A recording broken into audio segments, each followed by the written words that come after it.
Y ahora que lo vuelvo a escuchar,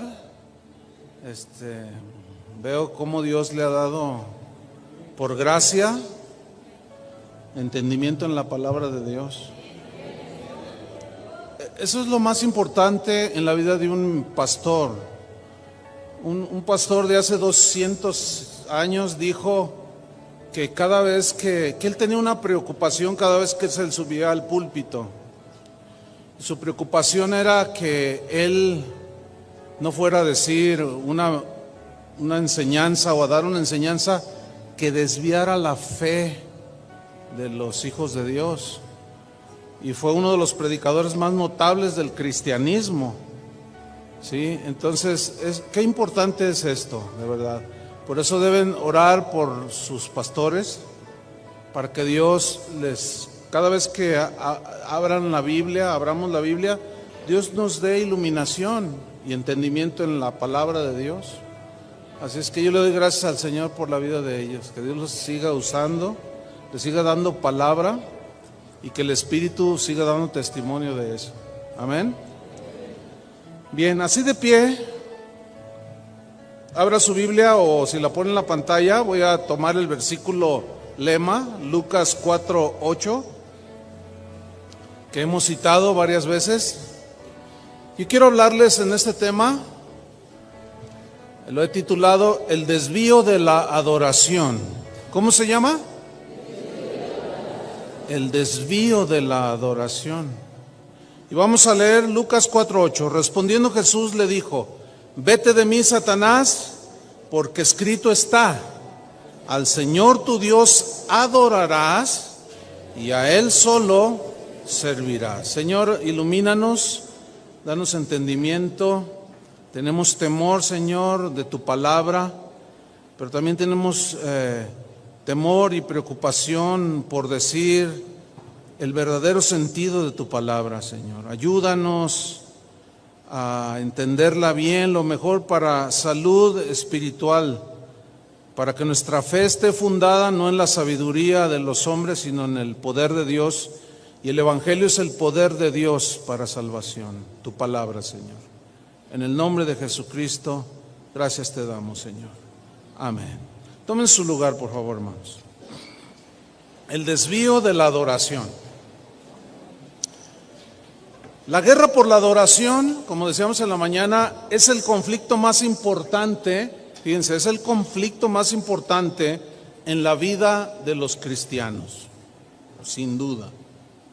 Porque al Señor tu Dios adorarás y a Él solo servirás. Entonces, eso nos marca que es el conflicto más importante en la vida de los cristianos. Satanás intentará por todos los medios de que si no logra que lo adoremos a Él, porque si yo ahorita les digo, ¿cuántos quisieran adorar a Satanás? Ay, no, ¿qué está diciendo, pastor? Pues, obviamente ni siquiera les preguntaría algo semejante.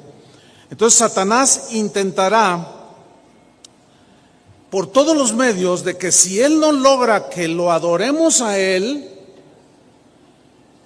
por lo menos va a intentar desviarnos de la verdadera adoración a Dios. Una de las tentaciones de Satanás en las que ha logrado hacer caer a iglesias enteras tiene que ver precisamente con un elemento que es parte de la adoración, y es la música. Digan todos, la música. Es decir, que Satanás ha logrado desviar la adoración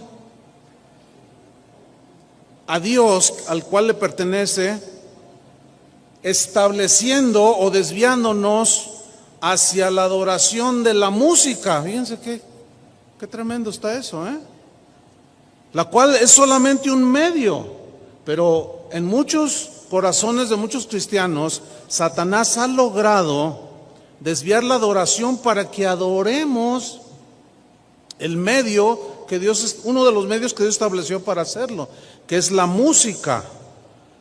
Un cristiano notable de hace también bastantes años dijo lo siguiente: lo que el mundo necesita es salvación. Por eso envió a un Salvador. Si el mundo y la iglesia hubiera necesitado de la música, Él hubiera enviado a un músico y no a un salvador. Satanás ha logrado que en el cristianismo actual lo más importante sea la música. Lo ha logrado. El gusto por la música. Ay, es que esa música me eleva al Señor. La música te eleva al Señor. ¿Qué no es la fe la que nos acerca a Dios? Porque el que se acerca a Dios crea que le hay. Él habita entre las alabanzas de su pueblo. Sí, pero de su pueblo que está adorando a Él. Y Él conoce a los verdaderos adoradores. Entonces el gusto por la música, muchos cristianos han mordido el anzuelo. ¿Qué es un anzuelo? Es un señuelo, es algo para engañar. En este caso al pez espada o al tiburón o qué sé yo. Y a mí me gusta pescar, pero no soy experto. Pero no hace mucho estaba ya en Portland, en los Estados Unidos, y allá hay un montón de ríos y hay salmones, truchas, un montón de peces. Entonces decía, me invitaron a pescar, digo, vamos a pescar truchas o salmones, pero el anzuelo es este, porque si le pones este, no pican, tiene que ser el anzuelo adecuado. Y los peces piensan que es algo comestible, y a veces sí, a veces son lombricitas o animalitos, pero detrás de o cubierto, ese animalito, ese señuelo, está encubriendo el aguijón en el cual quedará preso el pez. Eso es un anzuelo, y Satanás tira su anzuelo. Y muchos lo han mordido, desgraciadamente, y han quedado atrapados ahí. Actualmente hay una creciente industria de la música llamada cristiana. Es una industria que mueve millones de dólares, muchísimo más dinero de lo que cualquiera de los que estamos aquí pudiéramos imaginar. Los empresarios del mundo han volteado a ver a los cristianos como un mercado consumista de música, pero cristiana, porque yo no oigo a Luis Miguel, ni mucho menos compro sus discos. Ahora, ¿por qué aún los empresarios del mundo como los de Sony, etcétera, etcétera, han comprado inclusive empresas que antes eran cristianas y contratan cantantes cristianos para que nos canten o para que canten la alabanza a Dios, dicen? Esta industria que mueve millones de dólares ha hecho creer a muchos cristianos que esa música o mucha de la música actual adora a Dios, pero es un señuelo para atrapar. Pongan mucha atención. Jesús dijo que señales que antecederían a su venida serían como en los días de Noé, ¿se acuerdan? Mas como en los días de Noé, dijo él, así será la venida del Hijo del Hombre. ¿Qué significa eso? Que iba a ser muy parecido ciertos rasgos en la gente, que tenía la gente en los tiempos de Noé, iban a ser los rasgos que iba a tener la gente, o aún creyentes, o supuestos creyentes, antes de la segunda venida de que él estaba diciendo que él regresaría. En los tiempos de Noé, uno de estos rasgos es, fíjense qué interesante, es que la música llegó a ser un elemento importante, pero en muchos casos llegó a ser más importante que Dios mismo. Vamos a ver a la Biblia. ¿Les interesa escudriñar? Bueno, vamos a Génesis capítulo 4, versículo 21. Génesis 4, 21.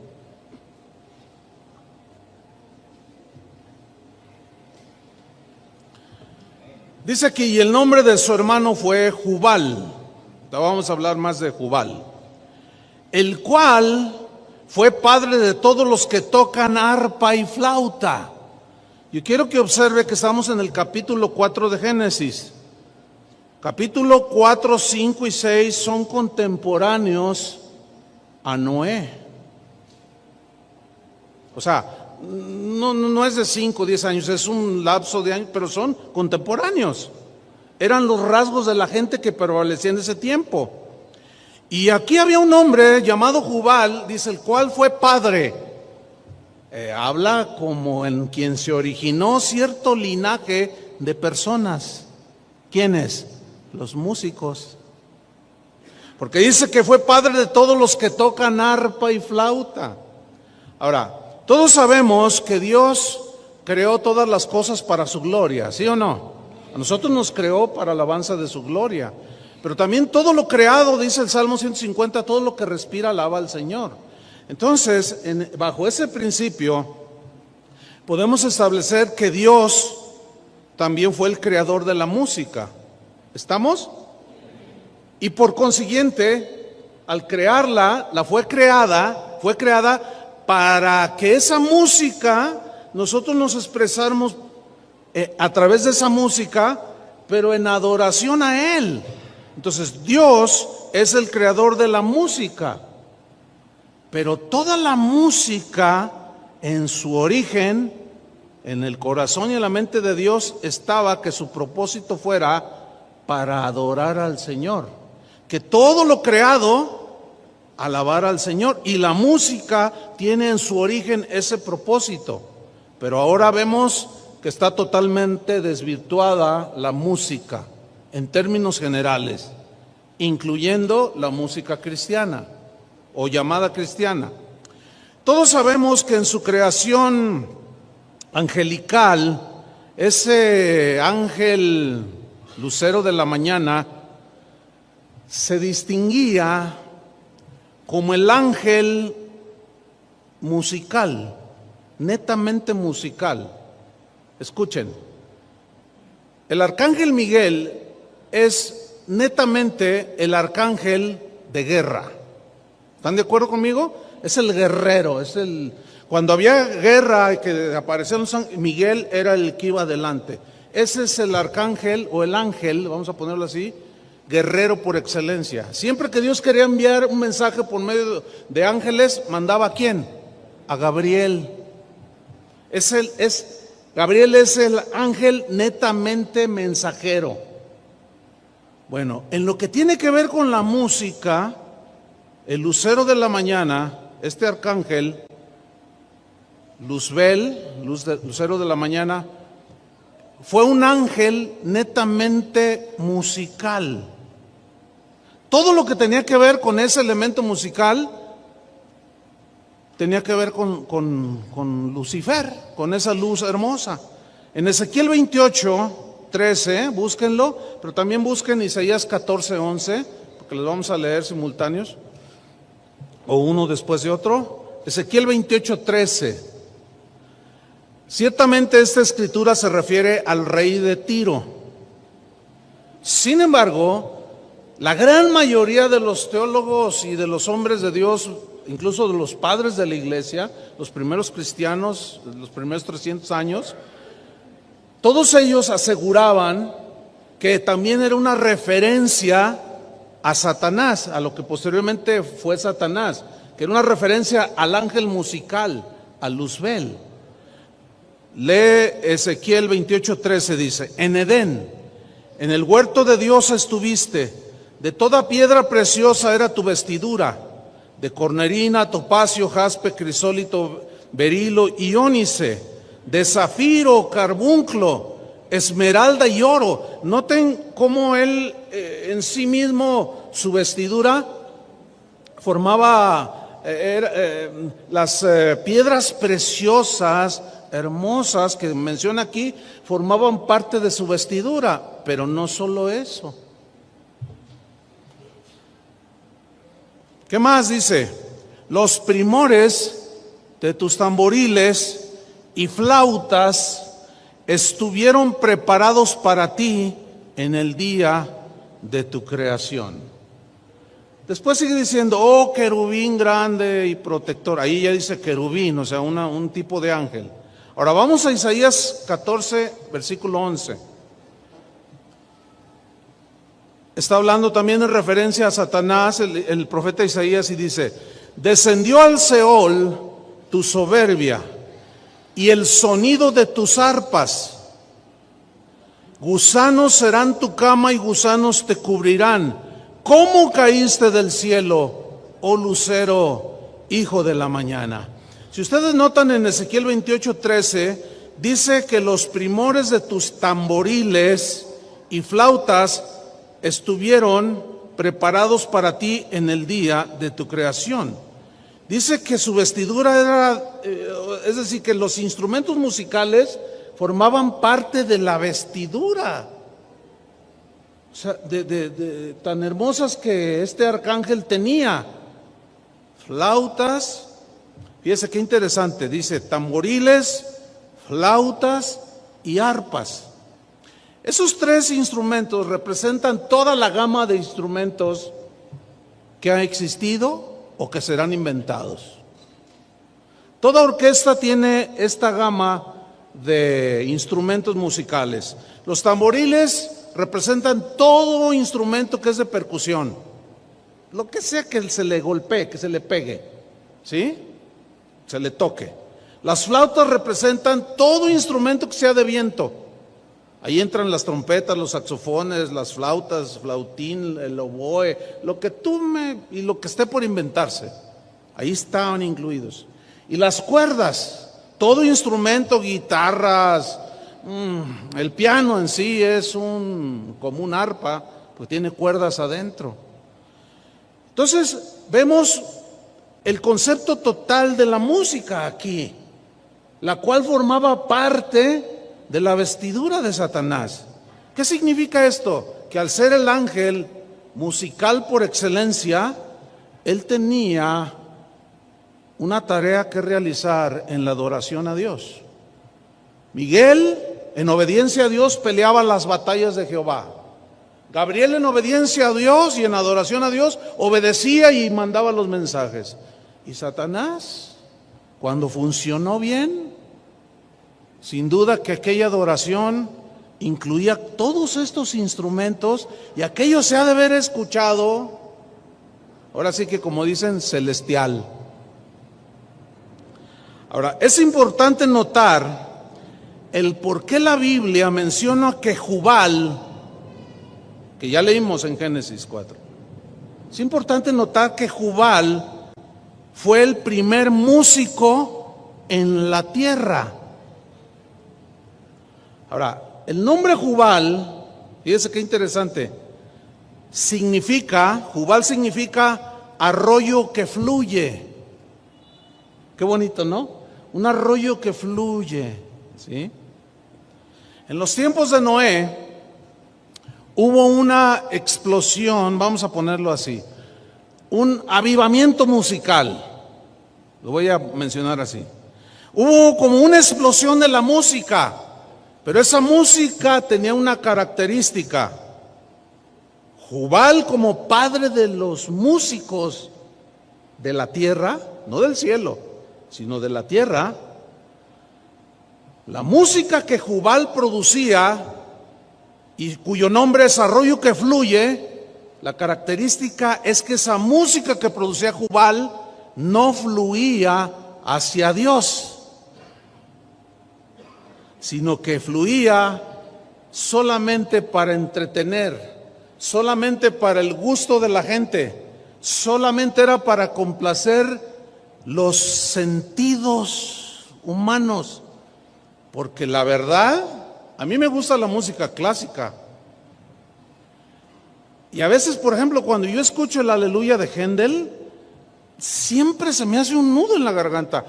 Más cuando leí en el contexto de cómo la compuso esa tremenda obra musical. Siempre que la escucho, siempre se me hace un nudo en la garganta. Porque la verdad es que es algo glorioso esa composición. Pero Hay muchas otras obras que suenan bien bonito. Tiene arreglos musicales, ensambles impresionantes. Sin embargo, es música que exalta otros sentidos. Puede ser la sensualidad, puede ser que me eleve a simplemente a un lugar como un bosque y dices, ay, qué bonito. Entonces, la característica de la música que produjo Jubal ya era una música de un hombre caído. ¿Entienden? Entonces, esa música, ahorita vamos a ver por qué se asevera que esa música no fluía hacia Dios. Vamos a ver el por qué. Vamos a Génesis 4:17. Porque no sé si ustedes habían notado que en la Biblia habla de dos hombres que se llamaron Enoc. Hubo dos Enocs. El primero está en Génesis 4:17. Dice, y conoció Caín a su mujer, la cual concibió y dio a luz a Enoc, y edificó una ciudad, y llamó el nombre de la ciudad del nombre de su hijo, Enoc. Ese fue un Enoc. Pero en el capítulo 5 hay otro Enoc. 5:18. Dice, vivió Jared 162 años y engendró a Enoc. Y vivió Enoc 65 años y engendró a Matusalén.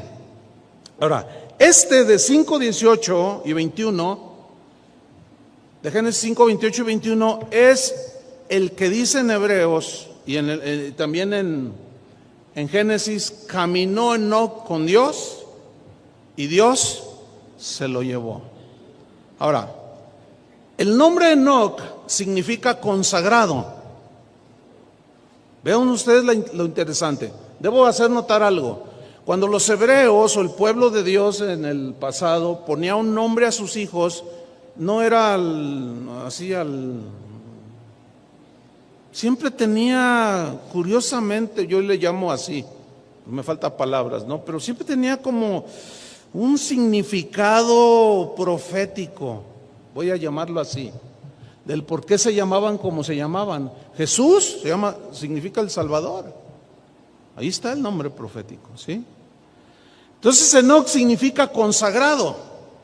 Ahora, si observamos al Enoc, hijo de Caín, este estaba consagrado, pero al mundo y sus placeres, porque de quien venía Caín era un hombre que había asesinado a su hermano. Entonces sus obras no eran buenas. ¿Qué puede enseñar un padre con semejante vida a su hijo? Esto nos hace ver que sin duda este Enoc, que significa consagrado, estaba consagrado pero a las cosas de la carne. Pero el otro Enoc, el hijo de Jared, ese estaba su nombre consagrado, pero él estaba consagrado a Dios. Dice Génesis 5:24, caminó pues Enoc con Dios y desapareció porque le llevó Dios. Y vivió Enoc 365 años, algo así. Muchos años consagrado al Señor, ¿no es cierto? ¿Cuántos años tiene usted? 20, 40, 50. ¿Cuántos espera tener? Los máximos. Sea generoso. 100. Ay, 100. ¿Podría usted o yo caminar consagrado a Dios durante 100 años? Con una consistencia impresionante. Pues Enoc vivió más de 360 años consagrado a Dios. Fue de tal manera notable su vida consagrada a Dios que Dios se lo tuvo que llevar de este mundo. Era indigno que un hombre como ese, tal Enoc, pisara esta tierra contaminada por el pecado. Y esa es una metáfora del arrebatamiento de los que caminan con el Señor, y que un día el Señor vendrá por nosotros. ¿Cuántos lo están esperando? Porque ahorita hay muchas iglesias donde se está predicando. ¿Cuántos esperan al Señor? Y todos dicen amén. Dicen, pues se van a quedar esperando. ¿Para qué quieren que venga si Él ya vino? Ahora nos dejó a nosotros como los dioses. Y señores de la tierra, nosotros debemos conquistar la tierra. Cálmate, Napoleón. No puedes ni conquistar a tus hijos, ni a tu esposa, muchos de ellos. Y son un desastre sus hijos en las drogas. Y hablan de conquistar al mundo. No saben ni lo que dicen esas personas. Vemos pues a 2 Enocs que se llamaban consagrados. Pero uno fue consagrado a los placeres del mundo y el otro fue consagrado a Dios. Aquí lo que yo alcanzo a notar es que siempre en la Biblia se ve muy claro que hay 2 linajes. Y se empezó a ver desde Caín y Abel. Caín ofreció una adoración falsa a Dios. Por eso dice que Dios no aceptó la ofrenda de adoración de Caín, porque le regaló un plato de frutas. Cuando Dios le había enseñado a Adán, cuando pecó, que se vistieron, y Dios los desvistió, le quitó esas hojas y les puso pieles de animales, lo cual significa que Dios tuvo que haber sacrificado animales inocentes para cubrirlos. Y allí ya estaba tipificando a Cristo, el Cordero de Dios. Sin duda que Adán y Eva les enseñaron a Caín y Abel cómo debían de acercarse a Dios. Por eso cuando Caín lleva un fruto, un frutero con fruto de la tierra, Dios despreció esa ofrenda. Pero la de Abel no. Él ofreció lo mejor del ganado. Él se acercó de la manera correcta. La única manera de ser acercados hacia Dios es por el Cordero de Dios, que es Jesucristo.